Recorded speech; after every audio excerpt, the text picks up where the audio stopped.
Hey everybody, it's Master Gallengeist here, bringing you my review for the anime Cowboy Bebop and Cowboy Bebop the movie. And I really enjoy this series and the movie. It's not one of my favorites. It's not anything that it really does wrong or does stupidly or anything to that effect. I kinda compare it to how I have feelings about certain music, like AC/DC is my favorite rock and roll band. That doesn't mean that I think Led Zeppelin is shit. It's just in my rankings of subjectivity, I like AC/DC more than Led Zeppelin. It's just in certain things with reviews, people are like, oh, if you don't like this one thing, you gotta believe it's complete crap. No. My subjective take on Cowboy Bebop is I enjoy it less than other things. Objectively, it is a very good and deep show that's got a lot of different moving parts in it, and it's really expounded upon more as well within the movie. So, this show just really has a great kind of timeless take. I mean, it came out about like 20 years ago, and it still has impact and still, you can go back to it at almost any point and get different things out of it. Like, I had at first watched this series in the movie with my sister years ago, and I have different takes with it now today. I view characters differently. I connect differently with characters. And that's the kind of core strength of this series, the characters.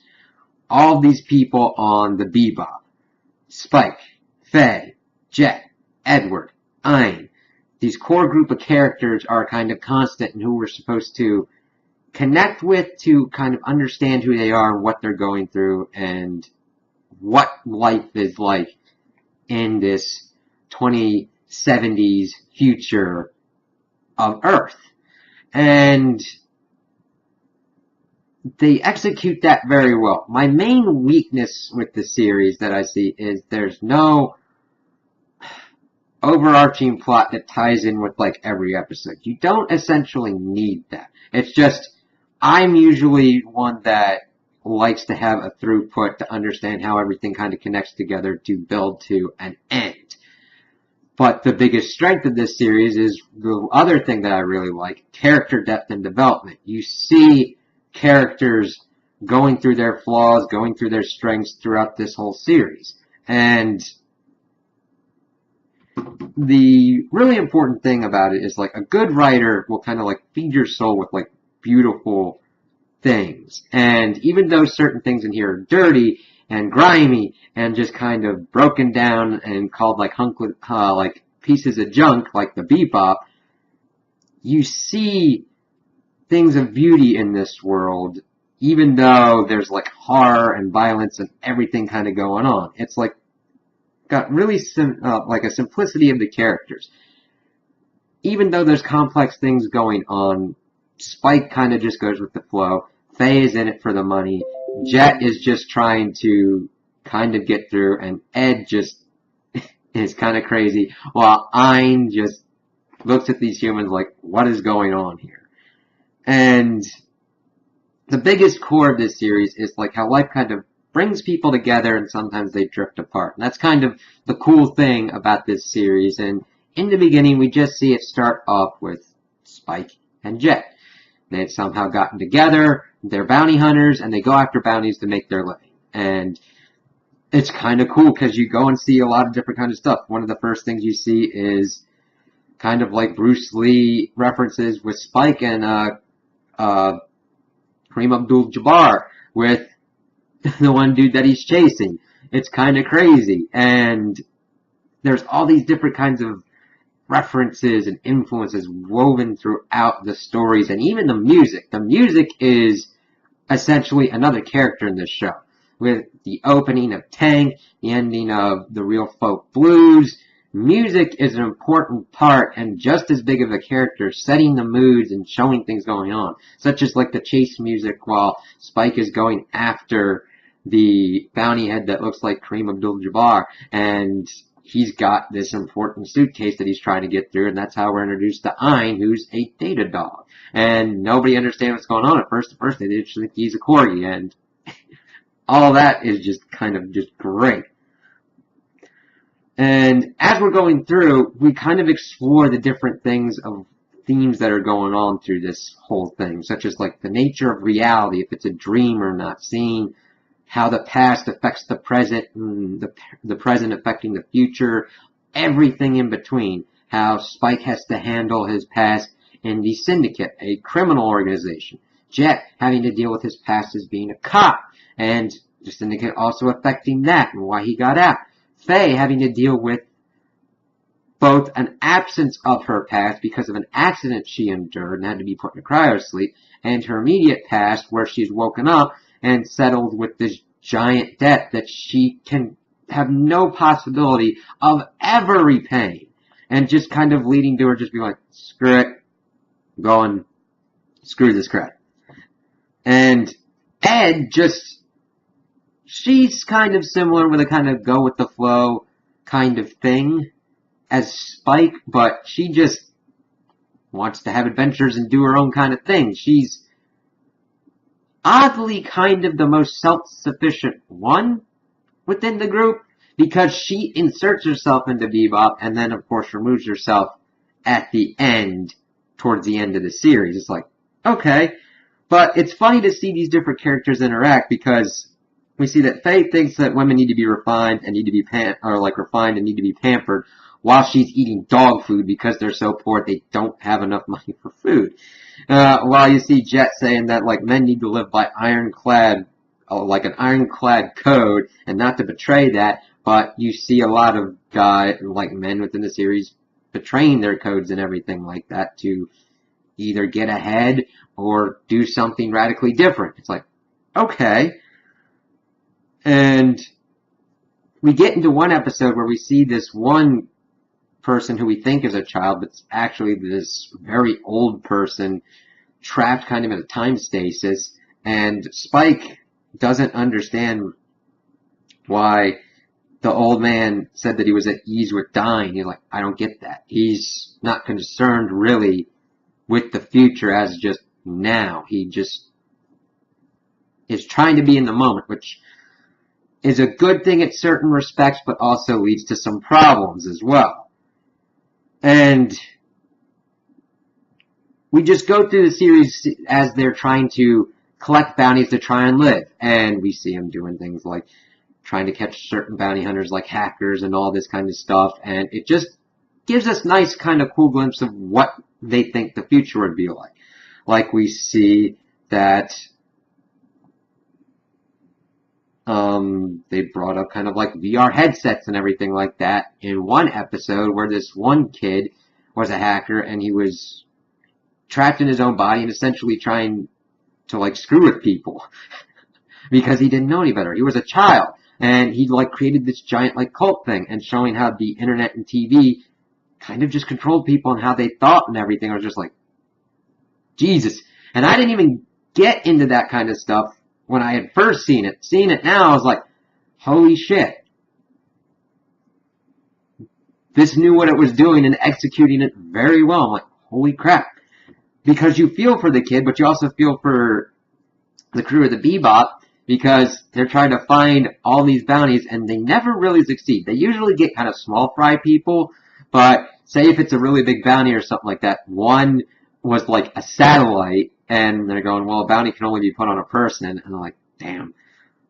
And the whole thing with the VR headset kind of thing wasn't really resolved, except that they had unhooked the dude, and that was about it. But he was still trapped in his own body. It's like, holy shit. Because he was left all alone in this body that he couldn't move, and that's how he was trying to reach out and everything, even though he was doing harm to people, having people kill themselves and everything, starting this, oh no, the consciousness is the only kind of thing, the soul is the only real thing, so digitize that, and you're truer to enlightenment and everything. It's like, holy shit, that's fucked up. But it's really good to think about it, and it's like, holy crap. Now, my favorite episode is Toys in the Attic. I really love this episode because of all the homages to like Alien and how It's just the weirdest kind of premise that there's something that was like in a refrigerator that was left in there for about a year and just starts attacking the crew. And it's crazy seeing Spike go after it. And I compare this to what I believe is a great introductory supernatural episode, Mystery Spot. That it just kind of encapsulates what is so important about each series. With Mystery Spot doing all the craziness that happens with Sam and Dean and just doing a great kind of poignant character examination. Same with this one. We get all the kind of different interactions that happen with all the crew to Bebop, but in a really fun kind of self-contained kind of way. So you're like, okay, this is interesting. Let me go see what else is going on with these characters. And I like how they also kind of have each character within the Bebop have their own arc and story. Now, granted, I would have liked it better if... I don't know. I really don't know how they could have done it better. I mean, I liked Spike's, I liked Jet's, I liked Faye's, and I liked Edward Nine's. It's just... Again, I would rather have had them woven together more organically, because we see Faye trying to get and understand her past. We see Spike having to deal with his past in the syndicate with his love for this woman, Julia, who is also involved with his friend, Vicious, who is trying to take over the syndicate. And that happens in so many different kind of arcs. We also see Jet dealing with this woman that used to be his girlfriend on Ganymede, and dealing with one of his kind of like old kind of contacts' daughters, and trying to help her out. Ed mainly deals with adventures on her own, and then towards the end, her father. And her father is like, why don't you come with me? Even though he immediately goes off and does what he was doing before, trying to essentially make a map of Earth, even though things are falling out of the sky like meteors because there's a gate accident that trashed the moon. Gates are how they warp between, well, not warp, but travel between different planets and colonies. And there was an explosion and everything messed it up, and now we get meteors and everything raining down on Earth. And it changes almost constantly, so trying to make a map of Earth is essentially an impossible, insane task. But this is Edward's father we're talking about, and she is definitely eccentric, but you can see that it kind of runs in the family. We don't know if she goes off to go with him, or if she just goes off on her own and decides to follow. And it's kind of sad because Jet kind of got attached to Ein, even though he said he didn't like dogs, and he's like, crap. And the thing is, the movie happens kind of in between, but I always watch it after the fact, just because it's weird trying to figure out placement, and I just kind of like to cap it off that way, because everything kind of ends on the 26th episode, and the movie is essentially an elongated episode that I personally like better, because it's essentially an episode that has more time to breathe and move through what's going on. Granted, it hits along the same kind of lines of like bioterrorism that's done, where we've seen kind of PETA-esque members using extremist tactics to try and save animals by essentially turning people into apes. This is kind of along the similar line, but I like that it's tied more to the concept of dreams and realities. Because within the movie, it deals with this character, Vincent, who was in like the Mars Special Forces, and they were testing bioweapons on his group. And these were nanomachines, and one of them was to like destroy and kill people, and it would pretty much be without a trace. And then there was a vaccine put in, and he was the one that got it, and he lost all his memory in the process. And he doesn't know what's real or not anymore. He's trying to wake up from what he believes is the dream. He thinks that this is purgatory. And I really love the use of religious imagery within the movie, because we see that Vincent sets off the chain of events that starts killing people and everything. He has this $300 million bounty put on him, and that sets off the crew of the Bebop to try and go after him. And Spike, of course, is trying to figure out what's going on. He eventually hooks up with this guy that we find out later is the person responsible for making them. And Dr. Mendelo starts talking about like devils and everything, about how we kind of create these devils, things that don't really need to exist, and talking about imagination. And I really like delving into that. What's reality? What's a dream? Are we even awake? Are there other people even in what's going on? Like, Vincent sees these butterflies because that's the kind of process that comes about with these nanomachines as they interact with the brain. And he doesn't know if he's in the butterflies realm, if the butterfly is a dream from another realm, what's going on with that. He doesn't know if he's awake and trying to connect there, or if he's asleep and trying to get there. It's just like, holy shit, that's kind of deep shit. And I found out that after watching it this time, I sympathized a lot more with Vincent this time than I did previously. At first I was like, oh, but there's certain ways to try and understand if you're in reality and everything like that. And then just growing up and living longer and seeing different ways in the world, it's like, it's really hard to tell reality sometimes, especially when you've got like technology and everything else going on to affect, and other people essentially trying to tell you what they think reality is, and dealing with subjectivity and objectivity and all that kind of stuff. I'm like, wow, I would not blame someone for not being able to figure out what's real and what's not. It's very hard to get to an objective truth, even though I wholeheartedly believe that there is objective truth. And I like Spike being like, you just had to open your eyes and everything like that. And I'm like, yeah, it sounds so simple. But it took Elektra, who was part of Vincent's past and his lover, but he didn't recognize her or anything until the last moment when they were about to shoot each other. She wanted to die with him, but he recognized her at the last minute. He's like, holy crap. And that was a pretty cool movie. I mean, the fight scenes, the animation, I would say it's still one of the best anime films ever and one of the best action films ever, because they just have top-notch animation, top-notch music going on in effect. The fight scenes between Spike and Vincent are amazing and just fluid and looks like if it could just happen in the real world. It's just amazing. It's the show taken to the nth degree, and it's just freaking amazing.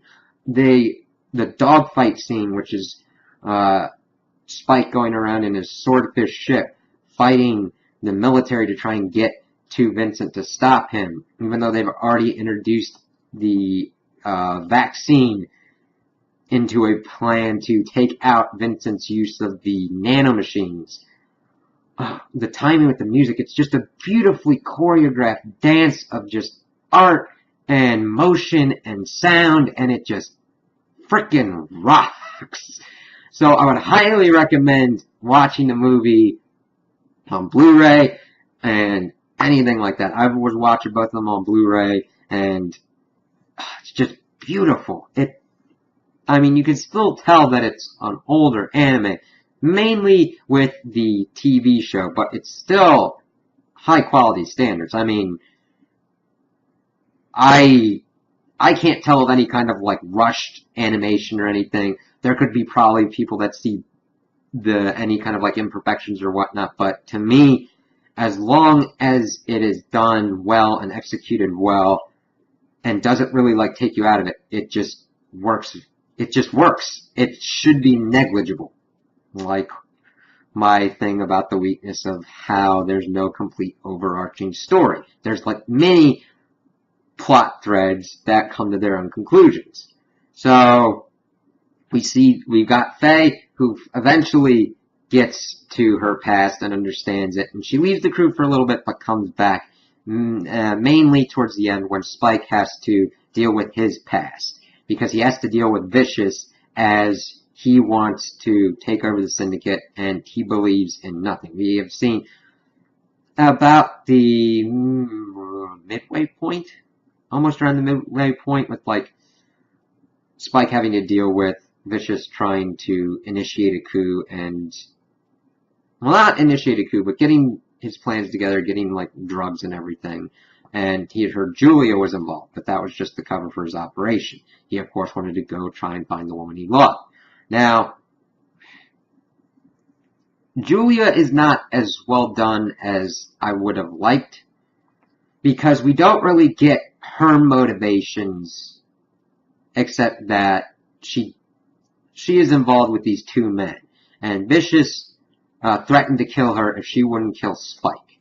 And she didn't meet him at the graveyard that they were going to meet, so that way she wouldn't have to kill him. So she is afraid of death, but we don't really get why she feels the way she does for Spike.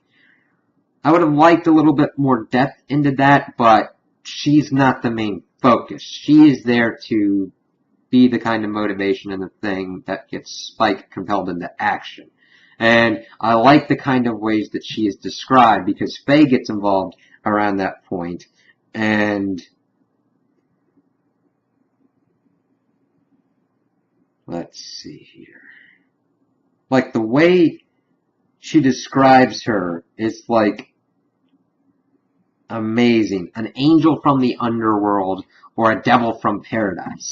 That kind of ordinary beauty that's, like, dangerous. I'm like, that's beautiful. That's description. That's cool and powerful. That gives you vivid imagery of what could be going on with her ability to kind of enthrall Spike.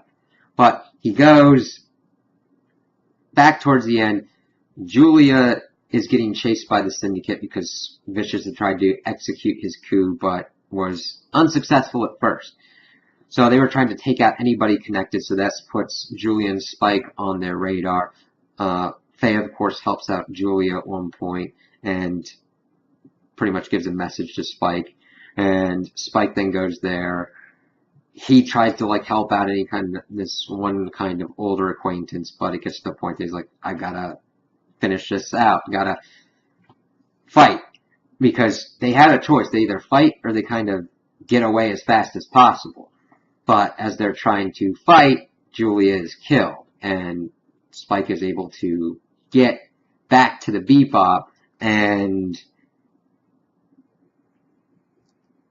Jet's, like, just trying to ask what's kind of going on, and we kind of get it set up to what's going on at the end, because Jet was worried about Spike, and he kind of goes to a shaman and saying that he has seen in his dreams that his star is about to fall, and his guardian star, and whenever that guardian star falls, that's usually when someone dies. And I really kind of like Spike going back to the Bebop. Jet gives him actually bell peppers and beef, and that's a funny running line because they really don't have much money for food. We see in the movie that Spike was eating noodles. We've seen that he's eaten bell peppers and beef minus the beef. We've seen them eat shiitake mushrooms a variety of ways. But towards the end, he gets his bell peppers and beef. And we get just kind of cool things going on. Because Spike talks about this, like, cat story, and Jet says, oh, that's pretty good. And he's like, I don't like it. Because I don't really like cats. And then just seeing them both kind of laugh because he talks about this cat that, like, regenerates lives and everything, but finds a cat that he loves. Then she dies, and then he dies, and that's the last time he's resurrected again. It's like, interesting. And then Faye's asking him why he's going to do this, and he explains that he had lost one of his eyes in an accident, and that in one eye he would see the past, and in one eye he would see the present, so he would only get patches of reality. Faye's, of course, being like, we never really do this, why are you telling me this? And he's like, I don't know if I'm watching a dream like I could never wake up from. And like, he's going to see if he's really alive. He's going to go out with his boots on, kind of thing. See if he's really awake. And that's why I really liked how that was tied in with the movie, how they kind of went further on that since the movie was made after the series ended. And he just goes off, and we see him just go out in a blaze of glory. He just goes and starts taking out all the syndicate and gets to Vicious, and Vicious is like, I'm the only one that can kill you, and Spike's like, hey, ditto to you. And just seeing them fight, and Spike using a gun, and Vicious using a sword. Now, granted, it's not a long fight, but it's an important one, because they kill each other. We see that Spike has defeated him, and he's kind of like going down the steps, because this explosion has happened, and we see the rest of the syndicate people, and he points his finger, says bang, and then falls down. And we see the birds kind of fly, similar to when Julia died. And we get towards the end, and we see his star go out. And it's just beautifully done, because I was moved by it, even though I'm not as connected with the characters, because I understand Spike wanting to go out his way. And you could at first think of this as him being locked into his past and chained down by his past, but I don't believe that is what is intended with his death here. He is not doing this for Julia. He is not doing this for Vicious. He is doing this for himself. And he's not doing it because his past dictates it. He's doing this to see who he is. And who he is to go and to fight and end this. Just end it. And see if this is him being alive. Feel that rush of adrenaline. See if he can get out of this thing and what can really happen. Can he feel alive like this? And it perfectly encapsulates him, because he's not thinking about the future, and he's not thinking about the past. He's just thinking at this moment in time. This is what matters, and I have to do this thing. There is an obstacle right now. And I'm going to end it, one way or another. And he does. Now, my favorite, no, not my favorite. I don't know if I have an actual favorite character in this. I kind of like them all, but the one I connect with most is Jet. Because he's that kind of dude that tries to protect people, tries to do good, and he plays off as being this kind of like grumpy old person, even though he cares about everybody all the time, and wants to make sure that they're okay, even though he doesn't want to show it. Him doing the bonsai and everything, being the black dog, because once he gets a hold of something, he's never going to let it go. And at the end, it's just crazy, because it's just him and Faye then left on the ship, and all these people kind of just leave him throughout the series. And it's just a different kind of thing. I mean, I just connect more with them. And Faye, I understand with like losing her memory and being just saddled with all this thing, and just trying to not give a crap, even though she gives a crap. Spike trying to take all of what's been and just be present. Be that kind of Bruce Lee kind of dude. And I love that Bruce Lee informs his moves so much. And I really enjoyed the characters and their interactions, and the ending was just very well done and well executed. And another thing to bring up is the dub. I, of course, watch it in the dub and think that it's really well done. That really gets to the core of the characters. Whenever I close my eyes and just hear them, I'm like, oh, that's Spike, that's Jet, Faye, Ed, have at you. And I don't say that to knock the Japanese voice cast. It's just I've grown up with it and have such iconic connections with these characters that it's what I think of. And ever when I hear any kind of voice, it's kind of like the Dragon Ball scenario. It's like, oh, that's Piccolo. Oh, that's Vegeta. Oh, that's Goku. And I'm like, oh, Spike, Jet, Faye. And it's like, this is cool. It's so cool to hear all these different kind of being able to pick up those things. It's just like, yeah. It's just, those characters, the way we interact with them, yeah, we see them on the screen in the animation, and that really informs us of how they look. But also how they sound, it just connects with you on a level that's like, yeah. It wouldn't be the same without the English voice actor for Spike or Jet or Faye for me. It's like, it'd be like, what? Kind of like just whenever you're hearing something, like if you hear the cover of a band, you're like, that sounds the same, but something's off. It's not always bad, and I'm not trying to say that it's bad. It's just like, it sounds weird to me. So it just brings you in, and it really brought me in, and I would definitely recommend this no matter who you are. If you are freaked out by certain things, such as like there's this one episode with this creepy guy that's really kind of sad. Just be careful. There's violence and everything. This is more of an adult show. But if you're trying to get into anime, this would be a kind of good one because you don't really need to go that in-depth into lore. These are characters. If you can connect on the characters, understand their past and motivations, you can click very easily with this. Also, if you're a big anime fan and you're like, oh, everybody says that this anime is good, it must be crap. No. Granted, there is some people that will subjectively say, this is without flaw. I'm like, okay, even like masterpieces, and I do deem this a masterpiece, has certain issues. It's just, the work of a masterpiece means that those issues don't negatively impact it. It rises above those issues to be this thing that transcends itself almost, to get its message across, to be greater than the sum of its parts. Like, you have all these great things, but once you add it together, man, it's like fucking peanut butter and chocolate. And then you're like, you know what? There's something else that'll be really cool with this. And it adds, and it just melds, and it makes this beautiful harmony that you hear, you see, you experience. And that's why I would recommend this anime and this movie to be watched. Definitely if you're into characters and character development. This is very on that.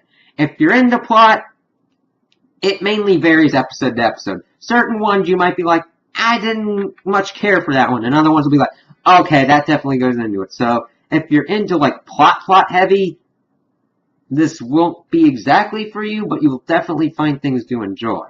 And I just can't wait to, at some other point, watch this again, because this is one of those ones that I'll definitely watch again. Like Steins Gate, Dragon Ball, Full Metal Alchemist, Violet Evergarden, Miss Kobayashi's Dragon's Maid, The Devil is a Part-Timer. It's just those kinds of ones that just like, you know what? I feel like a good anime. There's nothing new out at the moment.